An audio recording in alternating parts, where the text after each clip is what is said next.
안녕하세요. 일용할 양식 구독자 여러분. 동대문 지구 간사 유주영입니다. 1월 8일 함께 묵상할 일용할 양식 본문은 마가복음 3장 20절에서 35절 말씀입니다. 오늘 말씀에서 보면 예수님의 가족들이 예수님에 대한 소문을 듣고 나사렛에서 가버나움으로 왔습니다.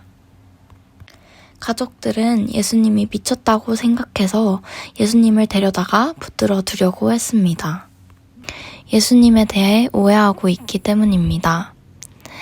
그리고 예루살렘에서 온 서기관들은 예수님이 귀신의 왕 바알세불에 힘입어 귀신을 쫓아낸다고 모함합니다. 예수님은 그들의 주장이 잘못됐다는 것을 비유를 통해 논리적으로 설명하십니다. 예수님은 나라가 스스로 분쟁하면 그 나라가 설 수 없고 집이 스스로 분쟁하면 그 집이 설 수 없듯이 사탄이 스스로 분쟁하면 설 수 없고 망한다고 말씀하십니다. 예수님이 사탄을 힘입어 귀신을 쫓아내는 것은 이치에 맞지 않다는 것입니다.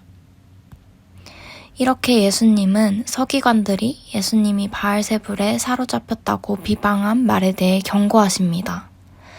그러시면서 누구든지 성령을 모독하는 자는 영원히 용서를 얻지 못하고 영원한 죄가 된다고 말씀하십니다. 예수님이 하는 모든 사역은 성령을 힘입어 하시는 것입니다. 하지만 이들은 이것을 알지 못하고 있습니다. 예수님의 가족들과 서기관들은 예수님의 사역을 자기 멋대로 오해하고 해석하며 예수님의 사역을 방해하고 있습니다. 이들은 자신의 생각이 맞다고 확신하며 행동했을 것입니다. 우리도 우리 자신이 옳다고 생각하는 것들, 맞다고 주장하는 행동이나 가치관들이 있습니다. 이런 가치관과 생각들은 우리가 세상을 살아오며 한 경험들에 비롯되었기 때문에 바꾸기 쉽지 않은 것 같습니다.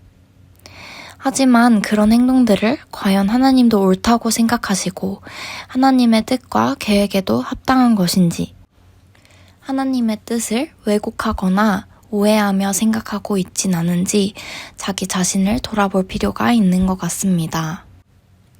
예수님께서 이렇게 말씀을 나누고 계실 때 어머니와 동생들, 가족들이 예수님을 만나러 왔습니다.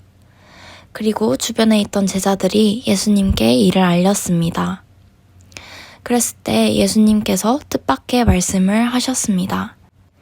33절부터 35절에 보면 대답하시되 누가 내 어머니이며 동생들이냐 하시고 둘러앉은 자들을 보시며 이르시되 내 어머니와 내 동생들을 보라. 누구든지 하나님의 뜻대로 행하는 자가 내 형제요 자매요 어머니이니라 라고 말씀하셨습니다. 이 말씀을 직접 어머니나 동생들이 들었다면 굉장히 서운했을 것 같습니다. 그러나 지금 예수님이 이렇게 말씀하신 것은 장차 이 땅에 생겨나게 될 교회와 그 교회 안에서 믿음 생활을 하게 될 사람들에 대하여 주신 새로운 가족 개념입니다. 즉, 예수님을 믿는 공동체 안에서 우리는 서로 영적인 가족인 것입니다. 서로의 배경이 다르고 출신이 다른 사람들이지만 한 공동체에서 함께 예배하는 가족이 되었다는 인식을 가지고 서로를 사랑하는 것이 중요한 것 같습니다.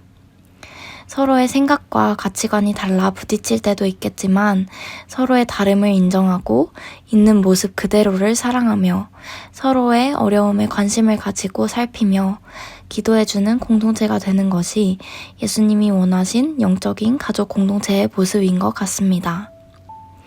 우리 각자에게 주신 공동체, 귀한 영적인 가족들을 소중히 여기고 사랑하는 여러분들이 되길 소망합니다.